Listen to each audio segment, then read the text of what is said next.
Hi everyone, मैं advocate विजय गुप्ता। जैसा कि आपको पता होगा कि कल हमारे बीच हमारे जो प्रिय प्रधानमंत्री हैं नरेंद्र मोदी जी आए और उन्होंने क्या है कि एक बहुत ही हैवी पैकेज, बहुत ही अच्छे राहत पैकेज की अनाउंसमेंट करी। करीबन 20 लाख करोड़ जो हमारे यहाँ हमारे देश में या पूरी दुनिया में जो महामारी चल रही है, तो उससे निपटने के लिए हमारे देश में जो महामारी से निपटने के लिए कोविड-19 की महामारी से निपटने के लिए एक बहुत अच्छे राहत पैकेज की अनाउंसमेंट करी। करीबन 20 लाख करोड़ जो हमारी इंडिया की जो जीडीपी है, उसकी टोटल जीडीपी का 10% के इक्वल है। बाकी जो जब से जो मोदी जी प्रधानमंत्री बने, चाहे फर्स्ट टाइम या आज तक, उन्होंने हमेशा एक ही चीज पर जोर दिया, एक ही चीज बार बार बोली कि make in India. Make in India का मतलब क्या है कि जो हमारे देश में जो भी प्रोडक्ट बन रहा है, केवल हम अपने देश की जो कंपनियां मैन्युफैक्चरिंग कर रही हैं या अपने देश के जो व्यापारी जो मैन्युफैक्चरिंग कर रहे हैं, कि वही प्रोडक्ट हम यूज करें, हम और इसके अलावा औरों को भी प्रेरित करें। उसके पीछे वजह क्या है? उसके पीछे एक ही वजह है कि क्या कहते हैं कि अगर हम अपने देश के बंदे को सपोर्ट करते हैं या अपने देश का सामान हम लेते हैं, तो उसमें कई तरह के फायदे हैं। पहला फायदा कि जिस आदमी से या जिस अपने देश के जो भी देश का नागरिक है, उसकी चीज अगर हम लेते हैं, तो एक तरह से उस आदमी को, अपने भाई को स्ट्रांग करते हैं। दूसरी बात, जो देश का पैसा वो देश के बाहर नहीं जाता, देश में ही बना रहता है और एक तरह से पूरी दुनिया में देश का नाम बढ़ता है। इसके अलावा क्या कहते हैं कि जो ज्यादा से ज्यादा अच्छा प्रोडक्शन हम करें, ताकि और ज्यादा से ज्यादा हम अपने जो जो भी देश की जो स्वदेशी चीजें हैं उन्हें विदेश में क्या करें, एक्सपोर्ट करें, निर्यात करें। तो ये बहुत ज्यादा मोदी जी का जोर रहा है कि स्वदेशी अपनाओ और क्या, तो ये सारी चीजें। बाकी जैसे कल जो जो भी उन्होंने अनाउंसमेंट करी, मोदी जी ने जो पैकेज लेके आए, उसके बिहाफ पर जो हमारी जो फिनांस मिनिस्टर, वित्त मंत्री हैं, जो श्रीमती सीतारमन जी हैं, उन्होंने एक प्रेस उस जो पैकेज के फर्स्ट पार्ट से रिलेटेड एक प्रेस रिलीज करी। तो आज हम उसके जो कुछ हाईलाइटेड पॉइंट हैं उसके बारे में थोड़ा सा डिस्कस करने जा रहे हैं। ₹3 lakh crore collateral free automatic loan for business including MSME. एक बहुत ही जो अच्छी लोन अमाउंट, मतलब 3 लाख करोड़ जो कोलेटरल फ्री लोन है, जो सिक्योरिटी फ्री लोन है, उसकी अनाउंसमेंट करी गई ऐसे बिजनेस के लिए जो बिजनेस एमएसएमई में रजिस्टर्ड है।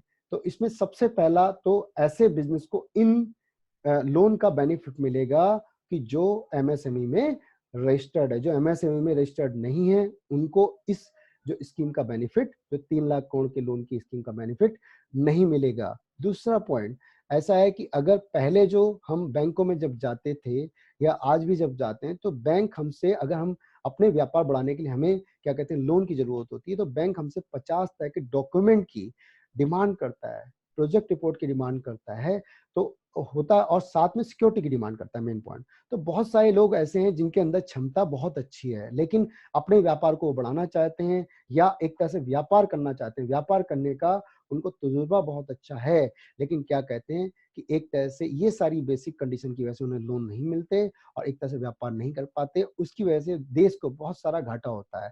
एक तो पहली बात, अगर वो बिजनेस करेंगे तो एक तरह से खुद भी एक तरह से क्या क्या कहते हैं उनको बिजी रहेंगे। इसके अलावा दूसरों को भी एक तरह से क्या कहते हैं कि व्यापार में लगाएंगे, दूसरों को भी नौकरी देंगे, काम देंगे, तो ये देश की अर्थव्यवस्था को मजबूत करेगा।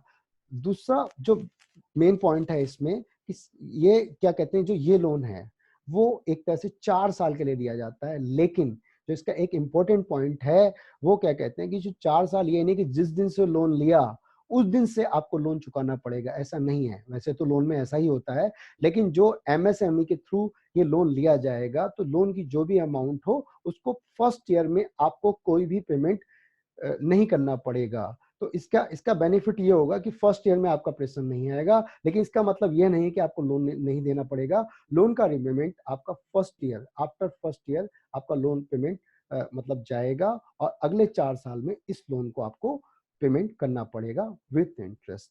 एंड इसके अलावा जो इसका एक इम्पोर्टेंट पॉइंट आ जाता है कि आपका इसके लिए, जैसे मैंने बताया कि कोई भी सिक्योरिटी या गारंटी बैंक नहीं लेगा, बिना गारंटी के भी ये लोन देगा, इसलिए लोन देगा।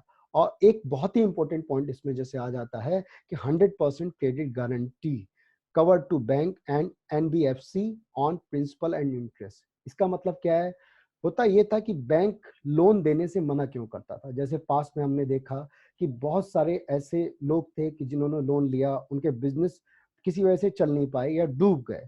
तो उस केस में क्या कहते हैं कि अगर वो पैसा नहीं चुका पाए तो वो पैसा बैंकों का बैड डेट्स में चला जाता था। या कुछ लोग ऐसे चीटर होते थे जो बैंकों से बहुत सेटिंग करके या कैसे भी करके एक बहुत ही हैवी अमाउंट एक तरह से लोन के तौर पर ले लेते थे और बाद में चीट करके चले जाते थे। जैसे जो बहुत बड़े बड़े बैंक हैं, जैसे state bank of India, Punjab national bank या आईसीआईसी बैंक या कुछ और दूसरे बैंक, जैसे यस बैंक का एग्जांपल हमने लेटेस्ट में देखा। तो ये बहुत सारी जो ऑर्गेनाइजेशन है, ये पैसे उधार देती थी और एक तरह से इनका पैसा ना मिल पाने की वजह से मर जाता था या लोग वापस नहीं कर पाते थे, जिसकी वजह से जो बैंकों का पैसा एनपी में चला जाता था और बैंक बहुत ज्यादा लॉस में चला जाता था और जिसकी वजह से कई बार बैंक को बंद करना पड़ता था। तो ये जो सारा सिस्टम है, अब इस चीज के लिए मतलब इस प्रॉब्लम का जो सॉल्यूशन जो गवर्नमेंट ने ये निकाला कि जो एमएसएमई जो बिजनेस हैं कि जिनको बैंक लोन देंगे, अगर वो पैसा उनका डूबता है तो उस केस में क्या होगा कि जो बैंकों का पैसा, बैंकों के प्रिंसिपल और इंटरेस्ट के लिए जो 100% गारंटी जो है बैंक की रहेगी। अगर वो पैसा डूबता है तो उस पैसे के लिए गवर्नमेंट रिस्पॉन्सिबल है, उसकी क्षतिपूर्ति बैंक करेगी। एंड इसका जो एक इंपॉर्टेंट पॉइंट आ जाता है, अगर कोई पर्सन इस स्कीम का बेनिफिट लेना चाहता है तो एक तरह से जो फर्स्ट ऑफ ऑल एमएसएमई में रजिस्टर कराना पड़ेगा। दूसरा 31 अक्टूबर 2020 तक या उससे पहले लोन के लिए जिन्होंने अप्लाई किया है केवल उनको ये लोन मिल पाएगा। तो सबसे पहली बात तो आपको एमएसएमई में रजिस्टर्ड कराना है अगर आपको लोन चाहिए इस वाली स्कीम में, और साथ में क्या है 31 अक्टूबर से पहले आपको अप्लाई करना है। न्यू डेफिनेशन ऑफ एमएसएमई ऐसा है कि अभी रिसेंट में जो पहले जो एमएसएमई की जो डेफिनेशन चल रही थी, उससे क्या कहते हैं कि प्रेजेंट में एमएसएमई की डेफिनेशन को कुछ चेंज किया है। हम दोनों डिफरेंसेस को देखेंगे कि पहले एमएसएमई की बिजनेस के बारे में या एस्टेब्लिशमेंट के बारे में क्या डेफिनेशन हुआ करती थी। फर्स्ट ऑफ ऑल, बिजनेस को 3 पार्ट में डिवाइड किया जाता है एमएसएमई के अकॉर्डिंग, माइक्रो, स्मॉल और मीडियम। ठीक है, तो इसमें जो एग्जिस्टिंग या ओल्ड स्कीम है, एग्जिस्टिंग एमएसएमई क्लासिफिकेशन, इसके बारे में हम देख लेते हैं। तो इसमें सबसे पहली बात तो अगर मैन्युफैक्चरिंग एंटरप्राइजेस की बात करें तो माइक्रो में जिस भी बिजनेस का जो इन्वेस्टमेंट 25 लाख से कम हुआ करता था, ठीक है, तो वो मैन्युफैक्चरिंग बिजनेस एक तरह से माइक्रो में काउंट होता था। लेकिन आज की डेट में एक तरह से वो इन्वेस्टमेंट बढ़ा दिया गया है। जो मैन्युफैक्चरिंग बिजनेस का जो अगर किसी बिजनेस का इन्वेस्टमेंट अगर 1 करोड़ से कम है, मतलब इन्वेस्टमेंट जो है 1 करोड़ से कम है और साथ में उसका जो एनुअल टर्नओवर है वो 5 करोड़ से कम है, तो उस केस में वो आज की डेट में माइक्रो माना जाएगा। लेकिन आज से पहले ऐसा नहीं था। इसी तरह से अगर सर्विस इंटरप्राइजेस की हम बात करें तो ऐसी कंपनियां या ऐसे सेटअप जो सर्विस सेक्टर में है, तो एक तरह से उनका जो इन्वेस्टमेंट है अगर 10 लाख से कम था तो वो माइक्रो बिजनेस में माइक्रो एस्टेब्लिशमेंट काउंट होते थे।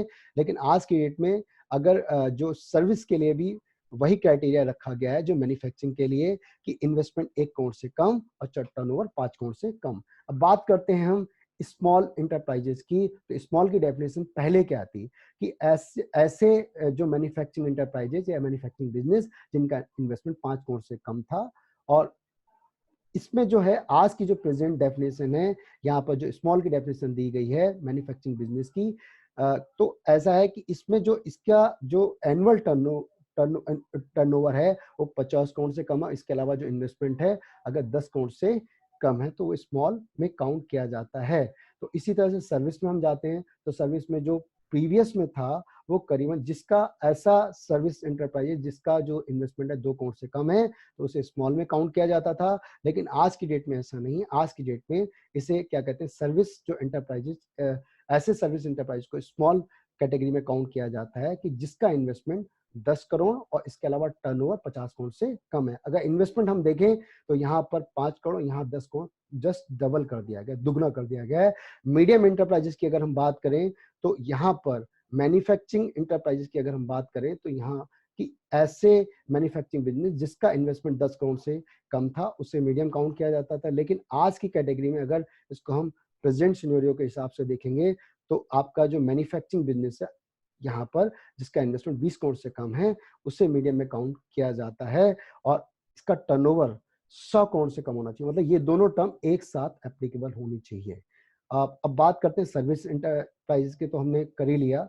नेक्स्ट हम देखते हैं यहाँ पर आपका global tenders to be allowed up to ₹200 crore. मतलब ऐसे जो ग्लोबल टेंडर्स हैं जो 200 करोड़ तक के या उससे कम है उसको गवर्नमेंट क्या करेगी, कैंसिल कर देगी। उसके पीछे वजह यह है कि मेक इन इंडिया को सपोर्ट करना, मेन रीजन यही है। Next, other interventions for MSME, मतलब ऐसी कोई भी जो कंपनीज या कोई भी एस्टेब्लिशमेंट जो एमएसएमई में रजिस्टर्ड हैं उनका क्या होगा कि उनको ई कॉमर्स के थ्रू प्रमोट किया जाएगा, ई मार्केट के थ्रू प्रमोट किया जाएगा। इसका मेन फोकस यहाँ पर भी है। Next, ₹2500 crore EPF support for business and worker for 3 more month. मतलब ऐसे बिजनेस जो प्रधानमंत्री गरीब कल्याण पैकेज PMGKP, मतलब जो पैकेज जो है आपका प्रधानमंत्री गरीब कल्याण पैकेज में रजिस्टर्ड हैं या इसके थ्रू आते हैं, तो वहां पर जो एम्प्लॉयर एम्प्लॉय दोनों का जो कंट्रीब्यूशन होता है वो सैलरी का 12% होता है। लेकिन ये जो 24% मतलब एम्प्लॉयर का 12% और एम्प्लॉय का 12%, टोटल 24% का जो है जो भी कंट्रीब्यूशन होगा वो एक तरह से मार्च, अप्रैल और मई का गवर्नमेंट ने बियर किया था, और अगले 3 महीने का मतलब जो जून, जुलाई, अगस्त का ये जो है ये कंट्रीब्यूशन भी गवर्नमेंट बियर करेगी। मतलब इस टाइम पीरियड को 3 महीने आगे खिसका दिया गया है, बढ़ा दिया गया है। इसके थ्रू क्या है कि करीबन इस तरह के जो एम्प्लॉयमेंट हैं या इस तरह के जो एस्टेब्लिशमेंट हैं उसमें क्या होगा, करीबन 25 करोड़ की लिक्विडिटी का बेनिफिट मिलेगा। और इसके अलावा 3.67 मतलब करीबन 3,67,000 जो एस्टेब्लिशमेंट है उन्हें इनका बेनिफिट मिलेगा। और इसके अलावा क्या कहते हैं करीबन 72,22,000 जो एम्प्लॉइज हैं उनको इसका बेनिफिट मिलेगा। EPF contribution reduce for business and worker for 3 month, ₹6750 crore liquidity support. इसका मतलब यह है कि ऐसी ऑर्गेनाइजेशन जो जिनके ऊपर स्टेट प्रोविडेंट फंड अप्लाई होता है जिसमें एम्प्लॉयर और एम्प्लॉय का कंट्रीब्यूशन जो है वो 12% हुआ करता था, उसे कम करके 10% कर दिया गया है नेक्स्ट 3 मंथ के लिए। ठीक है, और जिसके थ्रू क्या है कि करीबन 6.5 लाख मतलब 6.5 लाख एस्टेब्लिशमेंट को इसका बेनिफिट होने जा रहा है लिक्विड। ठीक है, और जो नंबर ऑफ एम्प्लॉयज हैं करीबन 4.3 करोड़ नंबर ऑफ एम्प्लॉयज को इस स्कीम का बेनिफिट मिलने जा रहा है। इसके अलावा यहाँ पर जो ये इस तरह के जो एस्टेब्लिशमेंट है उसमें करीबन 6750 करोड़ की लिक्विडिटी का इनको बेनिफिट मिलेगा। Next, ₹90,000 crore liquidity injection for डिस्कम्स।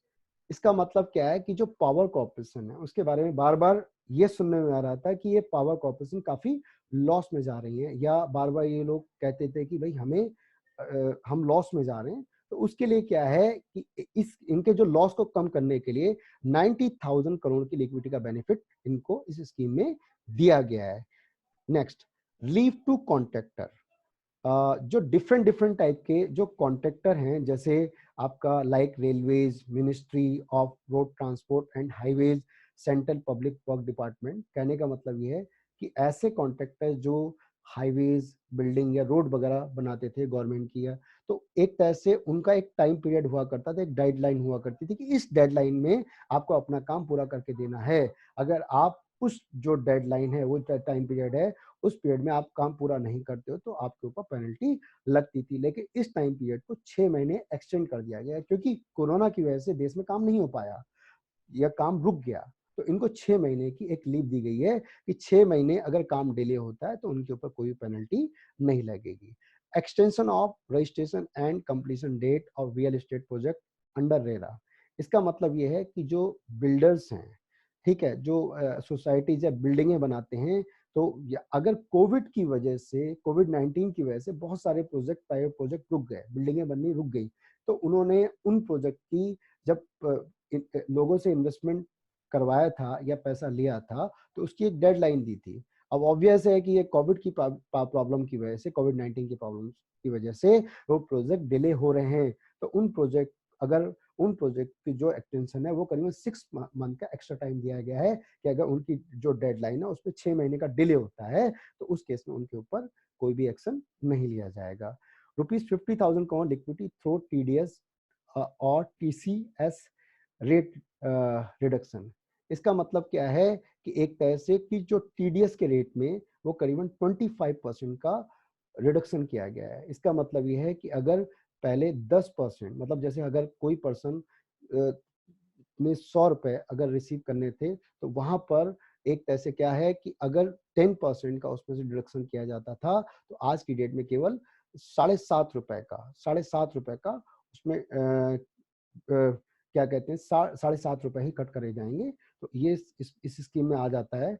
Next जैसे हम देख रहे हैं यहाँ पर आपका अदर डायरेक्ट टैक्स मेजर्स, मतलब जो ऑल पेंडिंग रिफंड थे, जो डिफरेंट डिफरेंट टाइप के, जैसे जो क्या कहते हैं प्रोप्राइटरशिप के, पार्टनरशिप के, एलएलपी के या कोऑपरेटिव सोसाइटी के जितने भी डिफरेंट डिफरेंट पेंडिंग जो रिफंड थे उनको क्या होगा कि उनको रोका नहीं जाएगा, उनको इमीडिएट निपटाया जाएगा, इमीडिएट रिजॉल्व किया जाएगा। इसके अलावा जो आईटीआर की अगर हम डेट की बात करें, फाइनेंशियल ईयर 19-20 की जो डेट है, जो पहले 31 जुलाई हुआ करती थी, तो उसमें जो नॉर्मल पर्सन के लिए जो 31 जुलाई थी वो डेट जो है चेंज करके उसे करीबन 30 नवंबर कर दिया गया है। और जो ऑडिट फॉर्म थी जिनकी डेट 30 सितंबर हुआ करती थी उसकी डेट एक्सटेंड करके 31 अक्टूबर कर दी गई है। Other direct tax measures, date of जो असेसमेंट, जो डेट ऑफ असेसमेंट थी पहले सितंबर 2020 थी उसे एक्सटेंड करके दिसंबर 2020 कर दिया गया है। इसके अलावा जो विवाद से विश्वास स्कीम है इसका पीरियड भी एक्सटेंड कर दिया गया है 31 दिसंबर 2020 तक। अगर आपको वीडियो पसंद आती है तो प्लीज लाइक करिए, शेयर करिए ताकि ये अच्छी इंफॉर्मेशन औरों तक भी पहुंचे।